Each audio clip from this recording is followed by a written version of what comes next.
अगर तुमने ये वीडियो स्किप कर दी तो शायद तुम्हें कभी पता ही नहीं चलेगा कि लोग तुम्हारे दिमाग के साथ खेल कैसे खेलते हैं। हाँ, हर दिन, हर जगह, school, friends, relationship, social media, कोई ना कोई इंसान सीक्रेटली तुम्हें इन्फ्लुएंस करने की कोशिश कर रहा होता है। और सबसे स्केरी बात, कई बार तुम्हें पता भी नहीं चलता। अब ध्यान से सुनो। डार्क साइकोलॉजी का मतलब मैजिक नहीं होता। ये होता है इंसान के इमोशंस और माइंड को सीक्रेटली कंट्रोल करना। और शॉकिंगली, ये ट्रिक्स सिर्फ विलन्स यूज नहीं करते, नॉर्मल लोग भी अननोइंगली यूज करते हैं। अब पहला डार्क ट्रिक, फोर्स्ड चॉइस। ये ट्रिक बहुत डेंजरस है।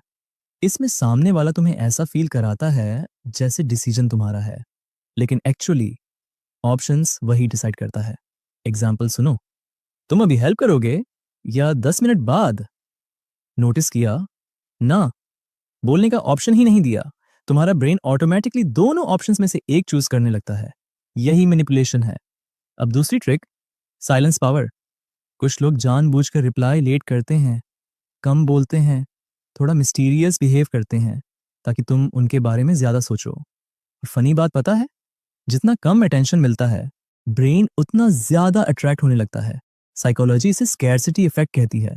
मतलब जो चीज आसानी से मिल जाए उसकी वैल्यू कम लगती है। अब इमेजिन करो, एक इंसान हमेशा अवेलेबल है और दूसरा थोड़ा डिस्टेंट है। बताओ, किसके बारे में लोग ज्यादा सोचेंगे? Exactly exactly. अब तीसरी dangerous trick, fake confidence psychology कहती है अगर कोई इंसान कॉन्फिडेंस से गलत बात भी बोले तो लोग कई बार उसे सच मान लेते हैं। इसीलिए कुछ लोग लाउड होकर बोलते हैं, फास्ट बोलते हैं, स्ट्रॉन्ग आई कांटेक्ट रखते हैं ताकि वो स्मार्टर दिखें। और शॉकिंग बात, लोग फैक्ट से ज्यादा कॉन्फिडेंस पर ट्रस्ट करते हैं। अब चौथी ट्रिक, लव बॉम्बिंग। शुरुआत में कोई इंसान तुम्हें बहुत ज्यादा अटेंशन देगा, तुम सबसे अलग हो, मैंने तुम्हारे जैसा कोई नहीं देखा, इतनी केयर, इतनी कॉम्प्लीमेंट्स कि तुम्हारा ब्रेन इमोशनली अटैच हो जाए। लेकिन बाद में वही इंसान सडनली कोल्ड हो जाता है और तब तुम उसी अटेंशन को वापस पाने के लिए स्ट्रगल करने लगते हो। यही इमोशनल ट्रैप है। अब पांचवी ट्रिक, गिल्ट मैनिपुलेशन। ये सबसे कॉमन ट्रिक है। मैंने तुम्हारे लिए इतना किया, तुम बदल गए हो, तुम्हें मेरी परवाह ही नहीं। ये लाइन सुनने में इमोशनल लगती हैं, लेकिन कई बार ये कंट्रोल करने के लिए यूज होती हैं, क्योंकि गिल्टी इंसान इजीली मैनिपुलेट हो जाता है।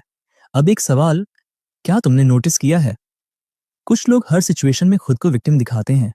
हर बार सब मेरे खिलाफ हैं।